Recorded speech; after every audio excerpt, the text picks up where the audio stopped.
Bismillahirrahmanirrahim. Assalamualaikum warahmatullahi wabarakatuh.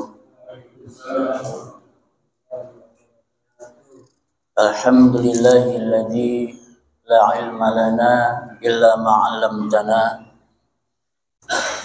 wa 'allimna ma yanfa'una wa zidna ilma.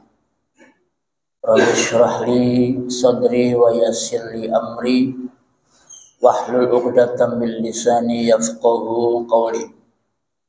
Allahumma shalli wa sallim wa barik ala sayyidina wa maulana Muhammadin sallallahu alaihi wasallam wa ala alihi wa ashabihi wa man tabi'ahum bi ihsanin ila yaumiddin. Amma ba'du. Bapak Ibu jamaah salat maghrib yang semoga masih tetap dimuliakan dan diberkahi oleh Allah Subhanahu wa taala. Tema kita pada kesempatan ini sepertinya tema yang sangat berat, bikin orang ngantuk, ya. Bikin jamaah itu plonga-plongo, bikin jamaah itu nggak mudah. Kenapa bisa begitu? Karena tema ini tema yang harusnya memang untuk mahasiswa atau tema untuk orang-orang yang benar-benar memang ingin mendalami hukum Islam. Kalau kita hanya sekedar jiping, ngaji kuping, terus temanya usul fikih, ngantuk Pak. Ya. Tapi nggak apa-apa, ya. Nanti jenengan sambil ngantuk, sambil makan jajan, ya, boleh, nggak apa-apa ya. Nanti pulang-pulang dapat apa? Dapat jajan, gitu ya. Okay. Karena memang berat Pak temanya, tapi nggak apa-apa. Ya. Kalau bicara usul fikih, ya, kita bicara usul fikih di zaman Rasul Shallallahu Alaihi Wasallam itu nggak ada Pak yang namanya istilah ilmu usul fikih, itu nggak ada. Kenapa bisa nggak ada? Dikarenakan di zaman Rasul itu semua sumber hukum hanya pada satu orang, Rasul Shallallahu Alaihi Wasallam. Ya. Al-Quran diturunkan dengan bahasa Arab. Sabda Rasul Shallallahu Alaihi Wasallam disampaikan pakai bahasa Arab. Para sahabat, murid-muridnya Rasul Shallallahu Alaihi Wasallam juga orang Arab. Jadi mereka nggak butuh dengan yang namanya apa sih maksudnya ayat ini hukumnya wajib lah, ini hukumnya sunnah, ini hukumnya makruh, nggak butuh. Karena setiap kali ada peristiwa, setiap kali ada kejadian, kemudian menjadi sebuah hukum, maka kemudian hukum itu ditanyakan kepada Rasulullah Shallallahu Alaihi Wasallam. Kalau Rasul nggak bisa jawab, ya, baru kemudian turun wahyu sebagai bentuk jawaban. Contoh, ada sebuah peristiwa seorang sahabiah, sahabat wanita, namanya Khawlah binti Sa'labah radhiyallahu anha. Itu dia dizihar. Ya, dizihar itu gini Pak.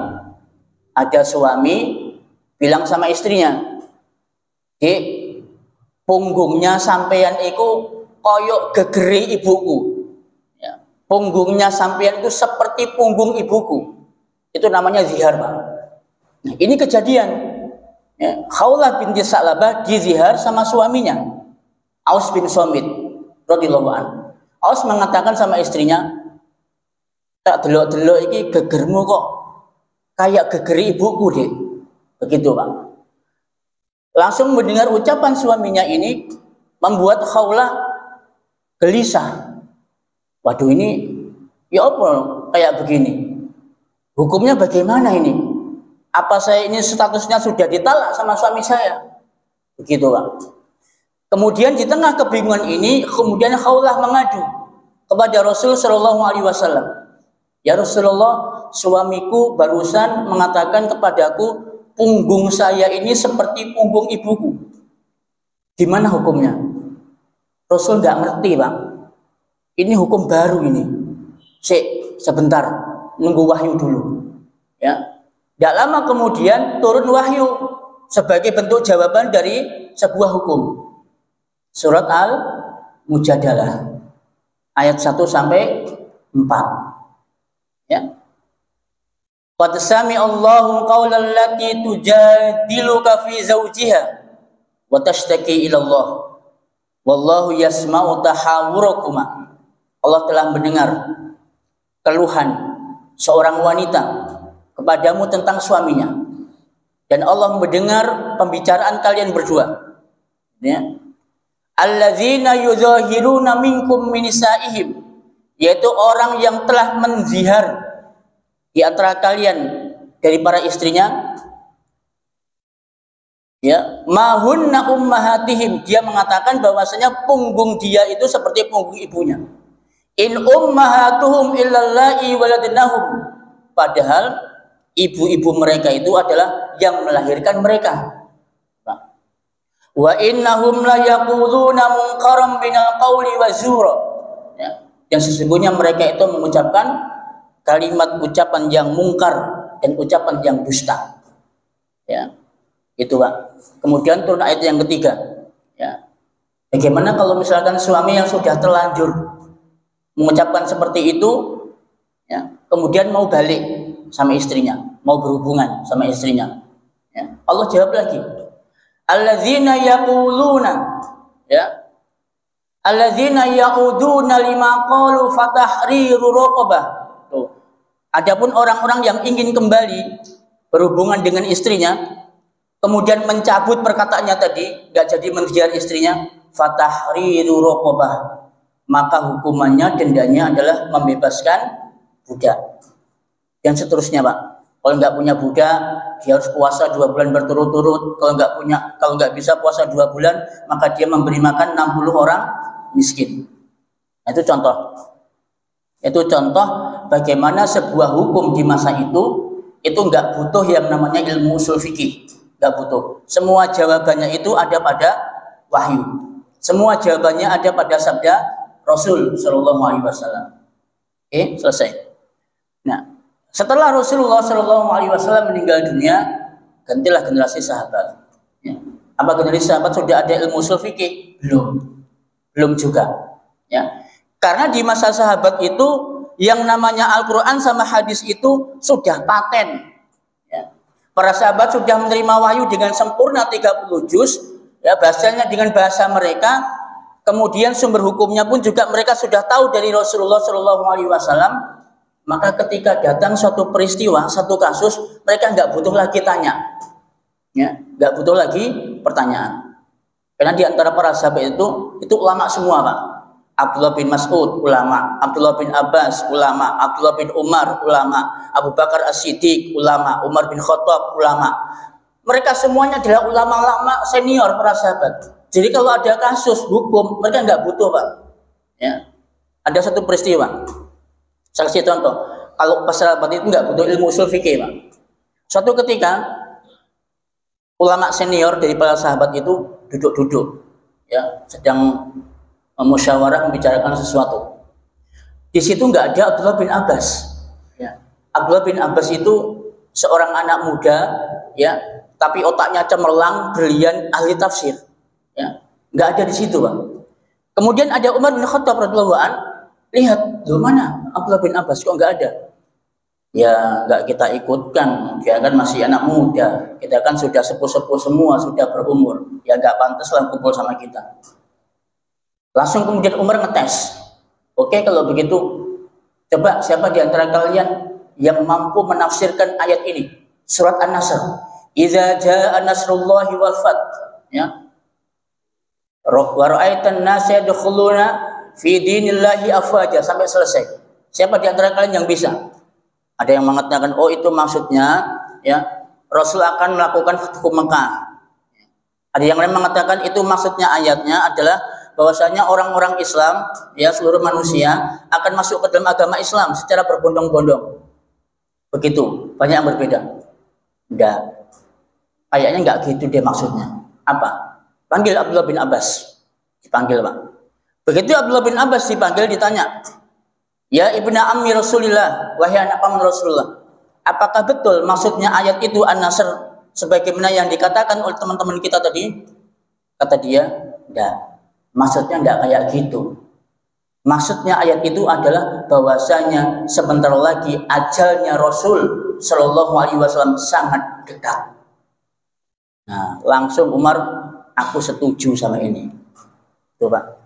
Jadi kalau ada hukum apa gitu di masa sahabat, nggak usah perlu ilmu ushul fikih, al-amru lil wujub, ya, kemudian an-nahyu lil haram dan lain sebagainya, nggak butuh. Mereka sudah paham. Ya. Gantilah kemudian generasi tabiin, ya, generasi tabiin. Di masa generasi tabiin juga pada awal-awalnya nggak butuh ilmu ushul fikih. Kenapa? Karena di masa tabiin itu masih ada generasi sahabat. Di mana tabiin itu ketika ada suatu permasalahan kasus tanyanya sama sahabat, ya, satu kasus tanya sama sahabat.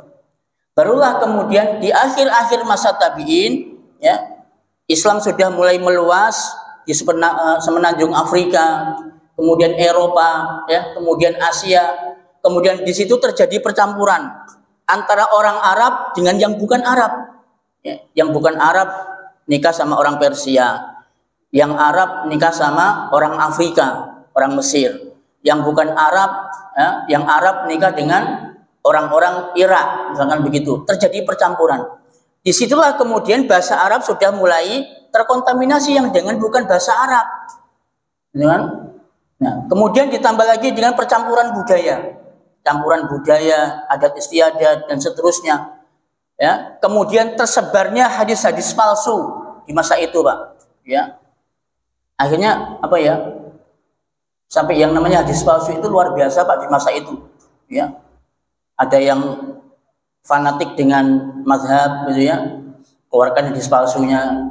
Ada yang fanatik dengan kopi, ya. Sampai keluarkan hadis palsu tentang kopi, Pak. Ya. Benar. Di zaman sekarang pun juga begitu, ya. Ada orang yang berani mengatakan ada sebuah hadis Nabi Shallallahu Alaihi Wasallam yang mengatakan tentang fadilah keutamaannya kopi. Ngeri, Pak. Luangge, betul itu. Sampai dia mengatakan barang siapa yang mulutnya masih ada bau kopi, kemudian dia meninggal dunia, dia masuk surga. Wah, lucu aneh, Pak. Itu zaman sekarang. Di masa lampau lebih dahsyat lagi, Pak, hadis palsu. Ya. Nah, oleh karena itu kemudian, ya, karena berbagai macam tadi penyebab tadi di generasi akhir, di generasi tabi'in, maka muncullah seorang ulama yang begitu sangat kita kenal. Siapa dia, Bang? Imam Muhammad bin Idris Asy-Syafi'i rahimahullah. Ya. Ini generasi-generasi akhir tabi'in. Melihat kondisi dunia Islam yang sudah demikian kacau, ya, bahasa Arab sudah nggak murni lagi, banyak munculnya hadis dhaif dan palsu, kemudian percampuran budaya yang bukan budaya Islam, kemudian lahirlah Imam Syafi'i. Di mana di waktu itu Bapak Ibu sekalian ada muncul dua madrasah. Okay. Ada madrasah Ahlur Ra'yi. Okay. Emang agak berat ya. Ini oposisi sampai na ustadz iki ya. Di masa katakan tadi nggih, memang berat ini, Pak, nggih. Jadi enggak apa-apa wis dengan nikmati sambil ngantuk-ngantuk enggak apa-apa. Nggih. Ada madrasah Ahlur Ra'yi. Ini madrasahnya Imam Abu Hanifah, ya. Yang kemudian diteruskan oleh muridnya Imam, ya, Abu Yusuf, kemudian Imam Muhammad bin Hasan Asy-Syaibani. Ini madrasah Ahlur Ra'yi, Pak. Di mana di waktu itu, ya, di waktu itu yang namanya hadis Nabi itu sangat jarang sekali, ya, sangat jarang disampaikan. Juga berkaitan dengan munculnya banyak-banyak hadis palsu. Madrasah Ahlur Ra'yi. Apa kemudian Imam Abu Hanifah tidak paham hadis? Enggak, bukan enggak paham hadis. Apa kemudian Imam Abu Hanifah cuma mengandalkan logika, akal, argumentasi? Enggak.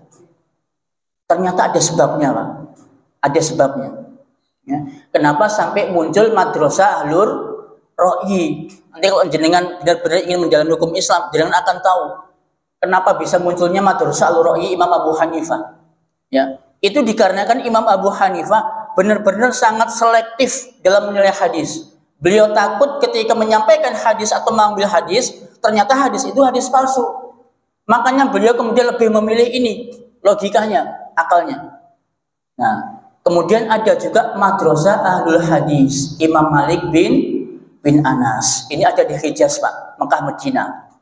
Nah, Imam Syafi'i yang merupakan muridnya Imam Malik, ya, dalam masalah hadis, kemudian juga sempat menimba ilmu kepada madrasah Al-Ra'i, Imam Abu Hanifah, cuma beliau nggak ketemu Imam Abu Hanifah, cuma sama muridnya aja, Imam Abu Yusuf sama Muhammad bin Hasan Asy-Syaibani. Beliau belajar tentang itu. Nah, dari dua madrasah ini, maka kemudian Imam Syafi'i rahimahullah ta'ala mencoba untuk memadukan dua madrasah ini. Madrasah Al-Ra'i yang pakai logika sama madrasah Al-Hadis yang pakai sabda Nabi, dipadukan, Pak. Ya. Nah, dipadukan sampai kemudian muncullah sebuah kitab yang bernama Ar-Risalah. Itu kitab pertama kali di dunia Islam yang membahas tentang masalah usul fikih pertama kali. Ya, nggak ada yang lain, nggak ada, Pak. Itu Imam Syafi'i, peletak dasar pertama kali kitab beliau menulis tentang masalah usul fikih. Ya. Makanya kemudian sampai Imam Ahmad bin Hanbal, ya, karena saking jasanya Imam Syafi'i besar dengan dunia Islam, beliau sampai mengatakan begini, ma'ahadun min ashabil hadis, ya, tidak ada seorang pun dari kalangan ahli hadis, hamala mahbaratan, yang memegang tinta, illa wali Syafi'i, kecuali di pundak mereka alaihi minnah, terdapat jasa besarnya Imam Syafi'i. Ya. Ya Abu Muhammad, kaifa dzalik? Wahai Abu Muhammad, kok bisa kayak begitu? Kata mereka, kata para sahabat-sahabatnya Imam Ahmad. Imam Ahmad mengatakan, inna ashabar ra'yi, sesungguhnya orang-orang dari sahabat alur ra'yi mengatakan, kanu yahuzuna bi ashabil hadis, mereka itu merendahkan ashabul hadis, hatta allamahum Syafi'i, sampai Imam Syafi'i mengajarkan sama mereka hadis kepada ahlur ra'yi, wa aqama alaihimul hujjah, dan kemudian bagaimana Imam Syafi'i membantah argumentasi mereka. Tuh, ini jasa besar Imam Syafi'i. Ya. Nah, kemudian akhirnya diikutilah sama ulama-ulama berikutnya. Ya. Ada Imam Ahmad menulis kitab Ta'atur Rasul, ya. Kemudian Imam Abu Dawud Al-Zahiri menulis tentang masalah al-ijma, ya. Kemudian masalah al-am wal khawas dan seterusnya. Baru kemudian terus sampai ke sini, sampai kepada kita ini muncullah berbagai macam tulisan tentang masalah usul fikih. Ya. Itulah Bapak Ibu sekalian, bagaimana perjalanan ilmu usul fikih ini pada dunia Islam. Nah, sekarang apa penting Ustaz kita ini belajar dan membahas usul fikih? Ya. Kalau dikatakan penting atau tidak penting, ya kita katakan penting, Pak.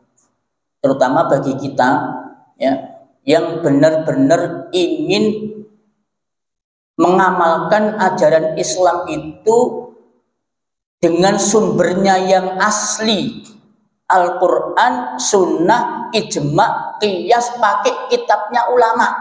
Ya. Jadi Islam kita itu enggak cuma sekedar ikut-ikutan norok buntek, Pak. Ya. Jadi naik ngalor ya melok ngalor, naik ngulon ya melok ngulon, enggak. Nek jenengan pengen kayak begitu, maka wajib hukumnya belajar ilmu usul fikih.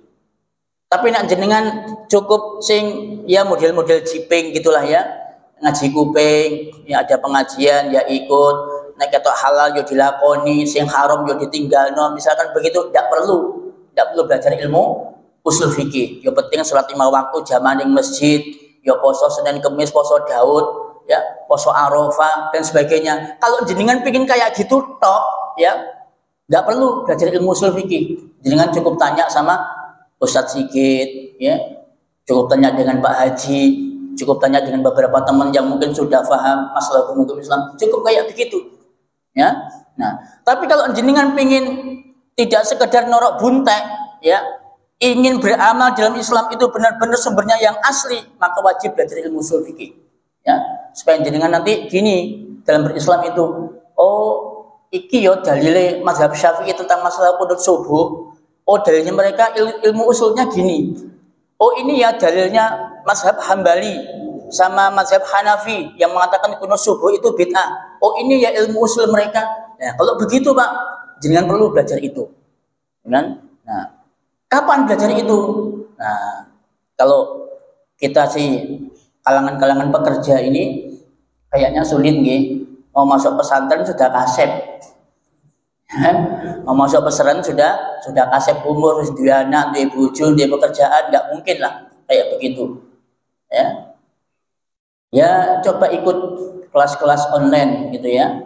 Banyak sekarang alhamdulillah kelas bahasa Arab online, fikih online, termasuk juga usul fikih online. Ya semuanya ada semua dibuka sama Allah Taala. Tinggal jenengan mau atau tidak. Ya itu. Nah.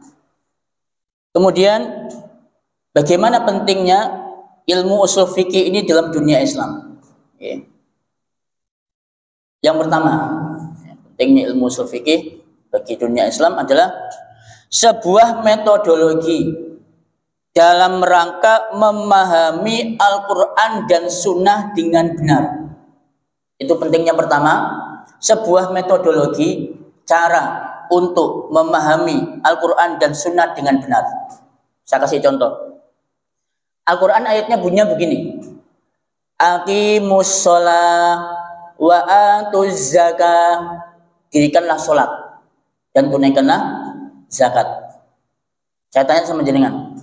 Berdasarkan ayat ini, sholat sama zakat itu hukumnya apa? Wajib, sunnah, makruh, mubah, atau apa Pak? Ya, wajib. Dari mana jenengan tahu? Kalau ayat itu merupakan perintah untuk mendirikan sholat hukumnya wajib, menunaikan zakat hukumnya wajib. Jenengan tahunya dari mana? Nah, nggak tahu toh? Nah, itulah kemudian perlu lagi kemudian dioncei, kok bisa wajib? Tekon di asale. Ya, dari mana asalnya? Itulah kemudian masuk di dalamnya ilmu usul fikih. Ya, jadi dibedakan Bapak Ibu sekalian antara fikih dengan usul fikih. Kalau fikih itu hukum Pak, hukum ibadah. Sholat 5 waktu wajib, itu fikih Pak. Zakat bagi orang yang kaya hukumnya wajib, itu fikih. Puasa Ramadan hukumnya wajib, itu fikih Pak. Tapi dari mana kita bisa tahu puasa Ramadan wajib, sholat 5 waktu wajib, kemudian berbakti sama orang tua wajib? Tahunya dari mana? Ya tahunya dari ilmu usul fikih. Ya. Para ulama kemudian mengkaji berbagai macam dalil Al-Quran, kemudian hadis Nabi, dicocokkan kemudian sehingga kemudian keluarlah sebuah kaidah al-amru lil wujub. Ya. Asal dari perintah itu adalah hukumnya wajib. Ya. Lalu kok endi? Asal dari perintah itu hukumnya wajib. Lagi kemudian mereka mencoba lagi. Oh, ini ada kaidah bahasa Arab. Apa itu? Di situ Allah menggunakan fi'il amr. Apa artinya fi'il amr? Fi'il amr itu artinya perintah. Kalau sudah perintah, nggak ada lagi yang bisa ditawar. Kalau tidak fardu ain, ya fardu kifayah. Begitu. Akhirnya keluarlah kemudian hukum fikih. Oh, kalau begitu karena ini menggunakan fi'il amr, kata kerja perintah, berarti ini hukumnya wajib. Langsung kemudian mereka mengeluarkan kaidah al-amru lil wujub. Perintah itu hukumnya wajib. Lumatan Pak. Ya. Itu namanya metodologi, cara. Contoh yang kedua. Ya. Ada seorang suami mengatakan begini sama istrinya. Boh dek, sampean kok angel tuturane, ya. Diomong nek metu kon gawe jilbab ngeyel ae. Wes nek sampeyan iki carane mulih pulang ke rumah orang tuamu. Nah, Pak. Bingung istrinya. Mendengar suaminya mengatakan mulih pulang kamu ke rumah orang tuamu, bingung. Iki niat dikongkon mulih sedilu ya, selama seminggu sama sebulan apa mulih sak lawase, maksudnya diceraikan. Bingung, Pak. Ya kan? Nah, kemudian datanglah studi kasus, ya, dicocokkan, ya, dalilnya Al-Quran, ya, apa dalil Al-Quran, ya, wa ma umiru illa liya'budullaha mukhlishina lahuddin, dalil Quran. Dan tidaklah mereka itu diperintahkan kecuali adalah memurnikan agama hanya untuk Allah Subhanahu wa taala. Terus hadis Nabi, innamal a'malu binniyat wa innamal likulli imri'in ma nawa. Cocokno, gabungno jadi satu, kemudian ya apa hukumnya? Lalu kemudian keluarlah satu kaidah usul fikih. Apa itu bunyinya? Ya. Insyaallah. Allah ya karim. Al-amru bimaqasidiha. Apa tuh? Astagfirullahaladzim. Ya, pokoknya terakhirnya begitu. Ya. Jadi bahwasanya segala sesuatu itu berdasarkan apa yang dia niatkan. Keluarlah tuh pakai kaidah usul fikihnya. Kenapa bisa keluar kaidah usul fikih begitu? Karena berdasarkan sabda Nabi, wa innamal likulli imri'in ma nawa. Seseorang itu sesuai dengan apa yang dia niatkan. Lihat terus hubungannya mbek ucapan suami ini bagaimana? Nah, ulama kemudian mengatakan, kalau suaminya mengucapkan kalimat itu dia niatkan untuk menceraikan istrinya, maka jatuh talak satu. Nah, kalau suaminya mengucapkan itu bukan untuk mentalak istrinya, tapi hanya sekedar mengancam saja, gak jatuh talak. Loh, keluar tuh Pak kaidah usul fikih. Tuh, keren kan? Nah, itu semuanya ulama semua Pak. Yang duduk di situ di Basul Masail itu ulama semua. Ya. Karena untuk memahami metodologi memahami Al-Qur'an dan Sunnah itu ya pakai dengan kaidah usul fikih. Ya. Maka jenengan kalau ada ada jargon ya, ada slogan, kembali kepada Al-Quran dan Sunnah, kembali kepada Al-Quran dan Sunnah. Yo benar, ya. Cuma jangan titik, ya. Kembali kepada Al-Quran dan Sunnah, benar itu kalimatnya nggak salah. Cuma jangan titik. Loh jenengan iku sopo, kan gitu. Kita ini siapa? Memahami Al-Quran dan Sunnah tanpa dengan metodologi kaidahnya para ulama, kaidah usul fikih. Yo nggak bisa, itu kan? Nggak bisa Pak, ya. Jenengan bahasa Arab aja gak iso, ya. Udah, jangankan bahasa Arab, wong ngaji yo si Iqra jilid loro. Ya kan? Ngaji lo masih Iqra jilid 2, kembali kepada Al-Qur'an dan Sunnah lo kose.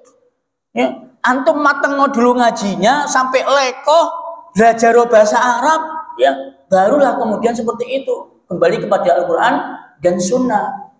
Begitu. Ya, nah itu banyak sekali yang slogan-slogan kesembilan seperti itu, ya. Sehingga kemudian mereka memahami Quran dan Sunnah itu bukan berdasarkan metodologinya para ulama, tetapi metodologinya Kardiman, Karpadi Biman menyaman, gitu Pak. Ya, ya itu contohnya. Ya. Contohnya Pak, Az-Zaitun. Oh, itu punya mazhab baru Pak, mazhab Bung Karno. Oh, ya nopo jenengan keren toh. Jadi mazhab enggak cuma 4, ya. Tidak cuma 4, ditambahi mazhabnya Bung Karno. Perempuan jadi khotib. Loh, mereka pakai ayat Pak, mereka pakai hadis, ya. Cuma tidak difahami sebagaimana metodologi para ulama, yo akhirnya yo sesat. Kan begitu. Ya sama dengan kita Pak. Ketika memahami agama Islam ini kembali kepada Al-Quran dan Sunnah, tidak selama dengan metodologi para ulama, sesat Pak. Ya, sesat kita. Itu pentingnya kita ini belajar usul fikih. Yang kedua, meluruskan kesalahan atau kekeliruan dalam memahami nas wahyu Al-Quran dan Sunnah dan logika yang berfungsi meluruskan kekeliruan dalam memaparkan sebuah argumentasi. Ini pentingnya usul fikih. Ya, seulang, meluruskan kesalahan, kekeliruan dalam memahami nas wahyu Al-Quran dan Sunnah, dan juga untuk meluruskan kekeliruan dalam memahami ilmu mantik dalam sebuah argumentasi. Itu pentingnya usul fikih. Ya. Contoh, meluruskan kekeliruan atau kesalahan dalam memahami nas. Ada ayat punya gini, wa ma kana Muhammadun aba ahadim mir rijalikum. Tidaklah Muhammad itu ayah salah satu di antara kalian. Jadi ayat ini turun berkenaan dengan Zaid bin Harisah, status anak angkat, kan? Walakin Rasulullah wa khataman nabiyyin, tetapi beliau adalah utusan Allah dan penutup para nabi. Dengan tahu tak, Pak? Orang-orang Ahmadiyah memahami nas wahyu ini bagaimana? Kata orang Ahmadiyah, wa khataman nabiyyin, ya, khatam di sini diartikan sama orang Ahmadiyah itu bukan penutup, tapi cincin, Pak. Bayangkan, ya. Tapi dia itu Muhammad adalah utusan Allah dan juga cincin kenabian. Rusak dah, Pak. Ya. Nah, ini pentingnya kemudian kita ini paham dengan bahasa Arab. Loh, khoknya di situ kan panjang. Khotam panjang, nek pendek, wa khataman nabiyyin, iyo artinya cincin kenabian. Nah, disitulah kemudian, Pak, pentingnya kita ini memahami kayak gini nih loh, ya. Ini sudah baru masalah bahasa tok loh, ya, antara cincin dengan penutup. Belum lagi nanti masuk dalam kaidah usul fikih. Saya masih ingat tuh Pardi Husain, Pak. Pardi Husain itu punya buku itu, ya, punya buku apa tuh judulnya tuh, ya, lupa saya. Dia memahami ayat, ya, Darussalam, Pak. Dia memahami Darussalamnya dalam Al-Quran itu, yang dia fahami bukan surga, yang dia fahami tuh, keren kan? Nah, akhirnya kemudian diluruskanlah pemahaman ini oleh Majelis Ulama Indonesia Kabupaten, ya, bahwa Darussalam ketika merujuk kepada tafsirnya para ulama, artinya nggak ada lain, ini surga artinya. Tapi sama Pardi Husain diartikan bukan surga. Tuh, Pak. Nah, ini pentingnya kita ini untuk meluruskan kekeliruan dan kesalahan dalam memahami nas-nas Al-Quran dan Sunnah Nabi Shallallahu Alaihi Wasallam. Ya. Contoh yang berikutnya. Ya. Contoh yang berikutnya.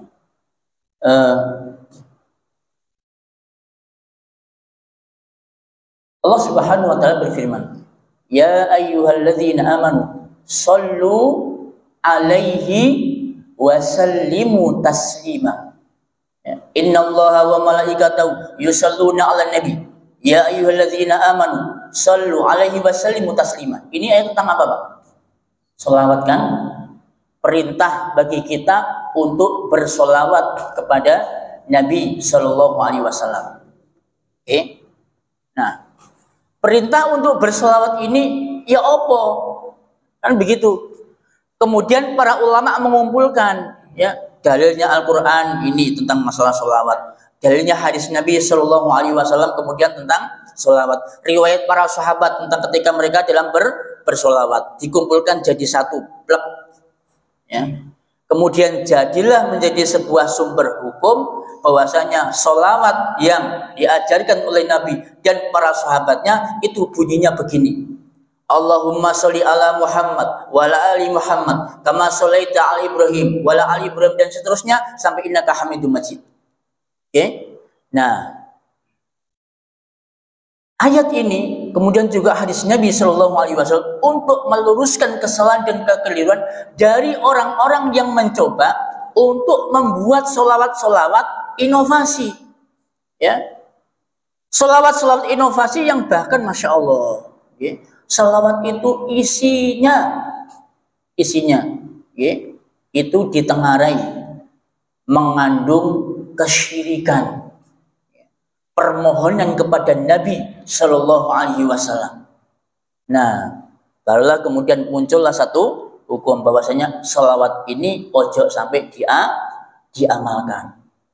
Coba, ya. Jadi ini pentingnya kita belajar ilmu usul fikih dalam rangka untuk meluruskan kekeliruan dan kesalahan dalam memahami nas wahyu. Nah, yang ketiga, menjawab setiap problematika kehidupan manusia berbasis wahyu. Saya ulangi, menjawab setiap problematika kehidupan manusia berbasiskan wahyu. Apalagi urusan problematika kontemporer. Apa contohnya problematika kontemporer? Sesuai dengan tema juga ya. Bayi tabung. Ya, bayi tabung. Jual beli sperma. Ya, ada bank sperma kemudian diperjualbelikan. Ini kan kontemporer, ya. Di masa para sahabat nggak pernah terjadi kayak begini. Bayi tabung, terus kemudian di masa tabi'in, kemudian para ulama mazhab, nggak ada masalah kasus ini. Baru kemudian masalah munculnya di abad-abad modern. Bagaimana hukumnya seseorang yang melakukan bayi tabung? Nah, duduklah kemudian para ulama di Basul Masail, dikumpulna Al-Qur'an nih, dikumpulna hadis Nabi SAW, dikumpulna kemudian para ulama, pendapat para ulama dan sebagainya, dikumpulkan jadi satu, plek, dibahas di situ. Ya Allah, qadalah kemudian sebuah kaidah. Ya. Kalau bayi tabung itu adalah ya yang berasal dari tabung atau rahim istrinya, boleh. Ya. Jadi sperma ya diambil ya kemudian disuntikkan ke rahim istrinya sendiri, boleh ya. Tapi kalau kemudian sperma itu disuntikkan ya meskipun nggak sampai hubungan suami istri, disuntikkan ke rahimnya wanita yang lain ya, maka ini hukumnya sama dengan zina. Keluarlah suatu hukuman, hukum kontemporernya, bahwasanya proses bayi tabung apabila bukan dari rahim istrinya itu sama hukumnya dengan zina. Loh, itu bukan sehari dua hari Pak mengeluarkan fatwa kayak begitu. Itu bisa sampai mingguan sampai bulanan. Ya apa caranya, gitu kan? Nah, itu contoh. Ya. Jadi semua problematika umat yang terutama yang di bangsa modern ini, di era modern ini, semuanya keluar ya karena berkat kita ini mengaji, membahas, belajar tentang masalah ilmu usul fikih. Ya ini memang bukan ranahnya kita. Mereka-mereka para ulama yang duduk di majelis Basul Masail, majelis Tarjih dan lain sebagainya, itu tugas mereka. Ya? Jadi semua problem umat ya masalah ini semuanya terjawab dengan kaidah usul fikih. Ya. Kemudian contoh apa lagi? Kasus COVID. Nah, COVID pada saat sholat berjamaah, boleh enggak softnya ini renggang? Apa softnya ini rapat? Ya, dengan alasan ya, COVID insya Allah takut sama orang sholat berjamaah, nggak berani mendekat. Ya, akhirnya kemudian ada sebagian masjid rapat, ada sebagian masjid yang renggang karena taat dengan peraturan WHO. Ya, nah karena menimbulkan polemik di masyarakat, kemudian duduklah para ulama, ya kan? Duduk di situ, Al-Qur'annya dikeluarkan semua, sabda Nabi dikeluarkan semua, menjadilah kemudian suatu keputusan hukum, ya kan? Bahwasanya boleh hukumnya ketika terjadi wabah, ya, untuk melaksanakan sholat berjamaah dengan softnya renggang. Tuh, itu kontemporer Pak. Ya. Dari mana kok bisa mengeluarkan fatwa seperti itu? Ya dengan mengkaji ilmu usul fikih. Kalau nggak mengaji ilmu usul fikih, nggak bisa keluar fatwa seperti itu Pak. Nggak bisa. Ya, ini contoh. Jadi pentingnya kita ini belajar ilmu usul fikih untuk menjawab semua problematika umat yang berbasiskan wahyu. Nah, yang keempat, menghadirkan sebuah ketenangan jiwa. Menghadirkan sebuah ketenangan jiwa ketika melaksanakan ijtihad dan produk hukum yang dihasilkan mujtahid. Ya, saya ulangi, menghasilkan ketenangan jiwa ketika melaksanakan ijtihadnya seorang mujtahid atau produk hukum yang dihasilkan oleh seorang mujtahid. Ya. Kenapa bisa menghasilkan ketenangan jiwa, Bapak Ibu? Ketika umat itu dalam keadaan bingung, ya, bingung menghadapi suatu kasus. Ini hukumnya ya apa? Wajibkah? Sunnahkah? Terus kemudian kalau sunnah apa? Apa sunnah muakkad atau bagaimana? Ini umat bingung, ya. umat bingung. Contoh masalah Idul Kurban. Ya, kita mau mendekati Idul Kurban. Ini umat kan dibingungkan ini tentang hukumnya Idul Kurban. Ya apa Idul Kurban ini? Hukumnya wajib, sunnah, apa mubah? Itu kan umat dibikin bingung. Maka kemudian ulama pun duduk bersama-sama. Ya, apa hukumnya? Kemudian di situ terjadilah perbedaan. Ono sing ulama sing mengatakan Idul Kurban itu hukumnya wajib. Ya, tokno dalile Al-Qur'an metu. Inna a'toina kal kausar fasholli li rabbika wanhar, metu dalile sing wajib. Ya. Dalil yang kedua mengatakan, ya, man kana alaihi sa'ah, barang siapa yang mempunyai keluasan rezeki, okay, fala yaqrabanna, kemudian dia enggak mau berkurban, fala yaqrabanna musallana, maka dia jangan mendekati tempat sholat kami. Ini dalil ulama sing wajib. Dalil yang kedua kemudian keluar bahwasanya Rasul Shallallahu Alaihi Wasallam itu setiap tahun beliau itu menyembelih kurbannya sendiri sebanyak 63. Ya, yang sebagian beliau sembelih sendiri, yang sebagian dilanjutkan sama Ali bin Abi Thalib. Nah, dari sini kemudian para ulama mengatakan hukumnya kurban itu adalah wajib. Ulama yang lain, oh enggak wajib. Hukumnya kurban itu adalah sunnah muakkadah. Ya, jadi sunnah yang benar-benar sangat ditekankan. Coba. Yo ono dalile metu Qur'ane kabeh, metu hadis Nabi sallallahu alaihi wasallam. Ya. Nah, kemudian kita yang ketika mendengar fatwa ini dari para ulama tenang. Oh, alhamdulillah ternyata ada yang wajib, ada yang sunnah muakkadah. Wes nek ngono aku tak milih sing wajib ae. Ya, karena saya takut nanti saya punya keluasan rezeki kemudian saya enggak kurban, saya dosa. Milih sing wajib. Ndak wes aku milih sing sunnah muakkadah ae. Kadang yo dhuwitku yo tak gawe keperluan. Gawe nyekolahno anak, gawe iki-iku. Wis aku tak milih sunnah muakkadah. Tenang jiwanya, Pak. Ya kan? Nah, tenang jiwanya. Karena dia sudah menghasilkan produk hukumnya para mujtahid.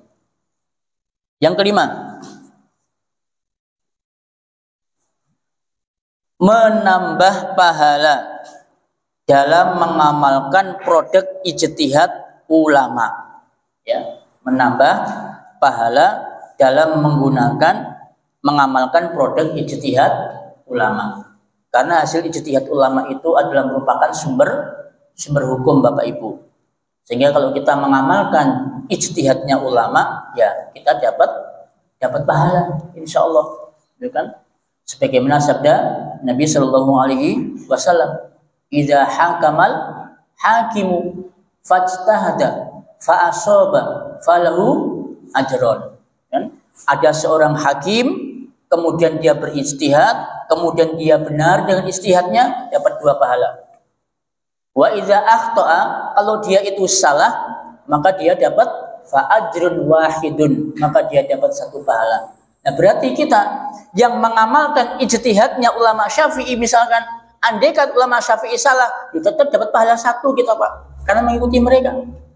Andaikan ijtihadnya ulama Hanafiyah, mereka itu benar, kemudian kita ikut dengan pendapat mereka, maka kita dapat pahala juga mengikuti ijtihad mereka, sama. Ya. Nah, yang terakhir, membantah setiap syubhat atau keraguan atas hukum Islam yang dilontarkan oleh musuh-musuh Islam. Ya. Saya ulangi, membantah setiap syubhat dan keraguan atas hukum Islam yang dilontarkan oleh musuh-musuh Islam. Ini juga penting, Pak. Jadi kita ini punya musuh 2. Musuh internal, ya, umat Islam sendiri, di mana mereka menanamkan keraguan terhadap hukum-hukum Islam, ya, orang Islam sendiri. Bahkan dia bukan orang sembarangan. Gelarnya Profesor Tafsir Quran. Tuh keren, Pak. Profesor Tafsir Quran, orang Indonesia. Punya buku tebel tuh. tafsir, Pak. Ya. Apa yang terjadi? Ya, dia kemudian mengatakan, berfatwa bahwasanya jilbab itu tidak wajib bagi seorang wanita muslimah. Lu keren, Pak. Bukan sembarangan loh. Itu area SMP SMA ini yang keluarkan fatwa, profesor ahli tafsir mengeluarkan hukum kayak begitu. Nah, ini akhirnya dibilang musuh itu ya apa? Itu kan. Oh, dia ahli tafsir juga. Ya, makanya kemudian sekarang putrinya kemana-mana nggak pernah pakai jilbab. Ya, karena ngikuti fatwa ayahnya. Jilbab muslimah nggak wajib bagi dia. Ya, sing penting atine dijilbabi, atine dhisik. Nggak penting jilbaban kepala itu nggak penting. Sing penting atine dijilbabi. Nek sampean atine dijilbabi api, insya Allah masuk gak jilbaban ya api. Masya Allah. Itu subhatnya, keraguannya mereka-mereka itu, Pak. Ya. Nah, maka dengan belajar usul fikih dibantah. Ya. Iki lo dalil Qur'ane, nek jilbaban itu wajib. Ya ayuhan nabi, qul li azwajik wa banatik wa nisa'al mu'minin an yudnina 'alaihinna jalabibihinna. Loh, wahai nabi, ngomong ambek bojomu, ya, putri-putrimu, kemudian perempuan-perempuan yang beriman, supaya mereka mengulurkan jilbab mereka. Loh, Pak, supaya mengulurkan jilbab mereka. Zalika ayyurufna fala yu'zaina. Yang demikian itu mereka mudah dikenali dan mereka tidak akan diganggu. Tuh, ayatnya jelas loh, Pak. Ya, jelas ini. Makanya orang berjilbab itu, Pak, itu identitas muslim. Untuk membedakan antara muslim dengan kafir. Contoh, ya, ada dua orang wanita, sing sijine jilbaban, sing sijine enggak jilbaban, podo-podo Islame, Pak, sama-sama Islamnya. Saya tanya sama jenengan, kira-kira dari dua wanita ini yang satu jilbaban enggak jilbaban, sing Islam yang mana? Sing jilbaban, yakin saya. Ya, yang ini embo, bisa dia Muslim, bisa Hindu, bisa Buddha, bisa Konghucu, bisa Muslim, itu kan? Kecuali jenengan lihat KTP ya. Lihat KTP-nya, Mbak, oh Muslim. Selama dia nggak berjilbab, kita meragukan, Pak, iki agamanya apa? Islam kah? Ya belum tentu. Tapi kalau pakai jilbab, jelas, oh muslimah itu agamanya Islam. Gak mungkin ada orang jilbaban, Pak, kemudian agamanya Kristen. Gak mungkin. Kecuali ortodok ya. Kecuali ortodok. Kalau ortodok itu terang-terangan, Pak. Jadi salibnya itu di atas, taruh di luar. Pakai jilbab, pakai kopiah, salibnya taruh di luar. Oh Kristen. Ya. Ini enggak pakai salib, enggak pakai apa, enggak pakai jilbab, sama-sama dua, gitu kan? Nah, maka kata Allah, ayyurufna, mereka itu dikenali, gitu kan? Nah, ini membantah kita, membantah keraguan dari para musuh-musuh Islam. Itu musuh dari dalam, ya, termasuk juga Az-Zaitun, gitu kan? Itu pentingnya kita membahas ini, mempelajari ini untuk membantah tasykik mereka, keraguan mereka. Kemudian membantah atas hukum Islam yang dilakukan oleh musuh Islam dari luar, ya, musuh Islam dari luar, kayak misalkan Syiah, ya. Syiah, jangan pernah jenengan tertanam dari hati kalau Syiah itu Islam. Saya ulangi ya, Syiah itu jangan pernah kita tertanam dalam hati kita Syiah itu masih Islam, sing penting beda mazhab, enggak, Pak. Syiah itu enggak pernah masuk Islam. Loh, gimana masuk Islamnya, Pak? Gimana mau dikatakan Islam? Wong masuk Islam saja belum orang Syiah itu. Makanya ada ulama kan ditanya, Syekh, menurut Anda kira-kira Syiah ini Islam apa enggak? Syekhnya jawab ulama ini, gimana mau dikatakan Islam? Wong dia masuk Islam saja belum, gitu kan? Itu juga musuh Islam, Pak. Ya, musuh Islam.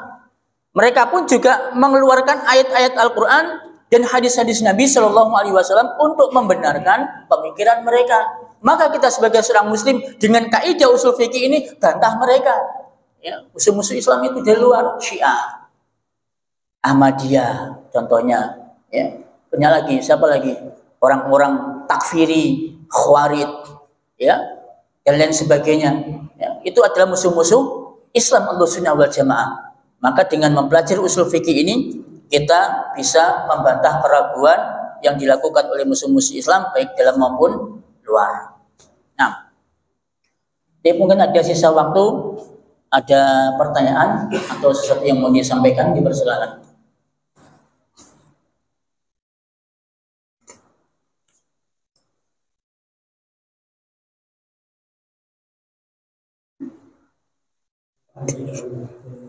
Tidak ada?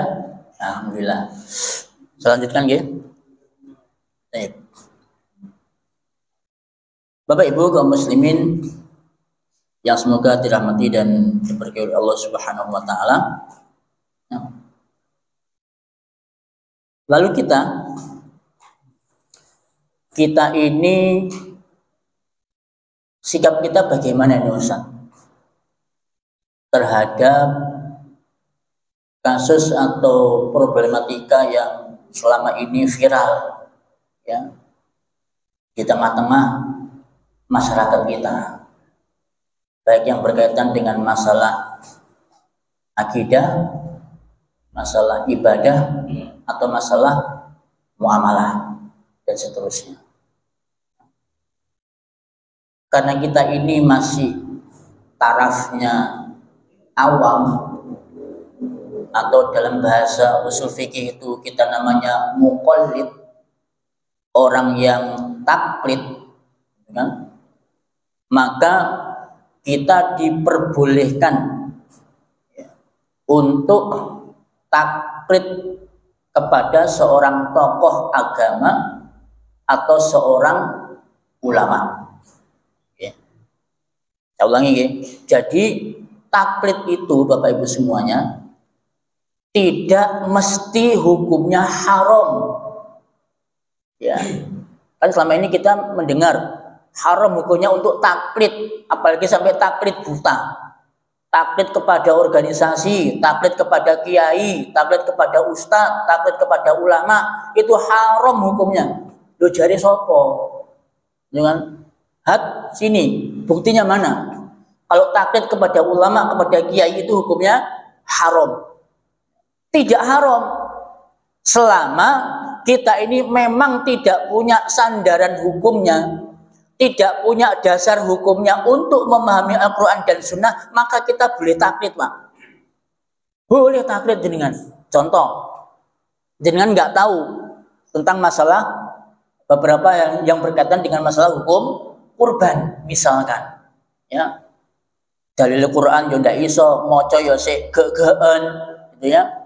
Terus maca bahasa Arab ya apa maneh, gitu kan. Maca hadis ya maca terjemah tok yo gak ro maksude pisan. Bingung, ya, iki apa? Akhirnya kemudian kita tanya kepada seorang tokoh ulama, ya, Yai, Ustadz, Syekh, gimana ya? Saya ini orang tua saya sudah meninggal, ya.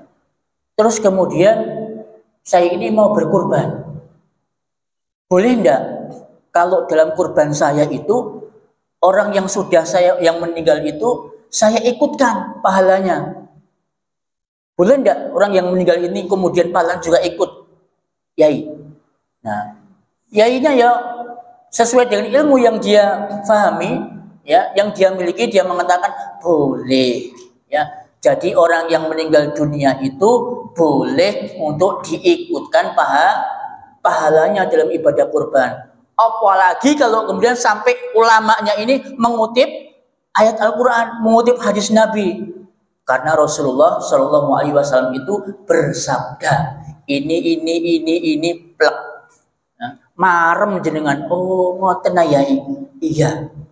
Sudah akhirnya kemudian jenengan apa? Tenang kan? Tenang, tentrem, oh naik gitu oleh ya, mengikutkan orang yang sudah meninggal dunia dalam masalah pahala kurban, boleh. Tenangkan jenengan. Nah, ini taklid ini namanya Pak. Karena jenengan nggak bisa memahami Quran, memahami Sunnah sesuai dengan kemampuan kita, nggak bisa. Maka kita taklid dengan perkataan fatwanya seorang kiai, seorang ulama. Itu boleh kalau seperti itu. Nah, yang tidak boleh, taklid yang nggak boleh itu, ya, kalau jenengan ngaji iso lancar, mahrote, tajwidnya yo enak, panjang pendeknya tepat, oke? Bahasa Arab yo iso, tahu mondok, tahu nyantri, sudah. Kemudian juga pernah belajar hadis. Kok jenengan taklid, dosa, ya? Dosa Pak. Kenapa? Karena jenengan punya kemampuan untuk memahami Quran, memahami Sunnah, kok kemudian jenengan taklid. sama ulama, sama kiai, sama ustadz, maka jenengan berdosa di waktu itu. Ya. Nah, jadi kita harus bisa mendudukkan mana yang taklid yang boleh, mana taklid yang tidak boleh. Nah, sudah bisa ya? Kurang 6 menit.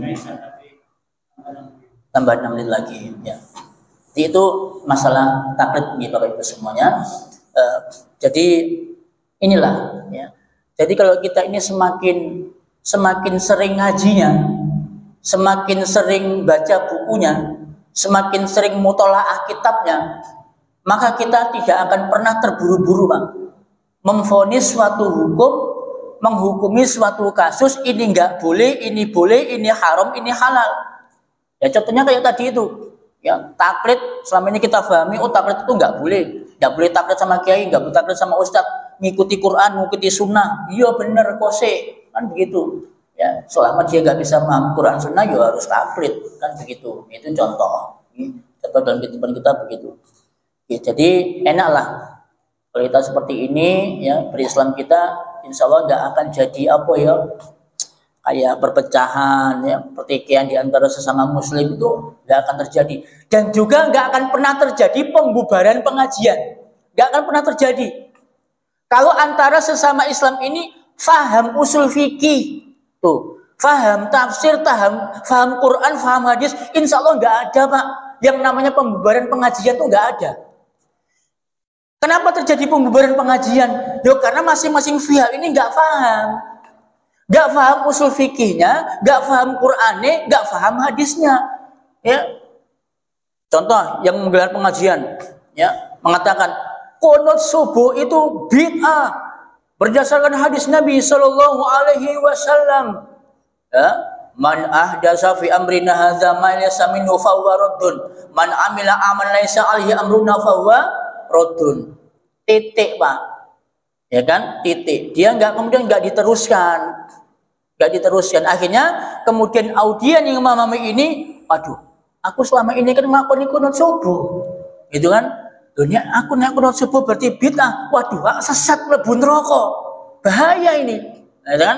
Nah, panas kemudian telinga kita dan sebagainya, kemudian memprovokasi massa dan sebagainya. Ayo dibubarno pengajian ini. Nah, itu, Pak.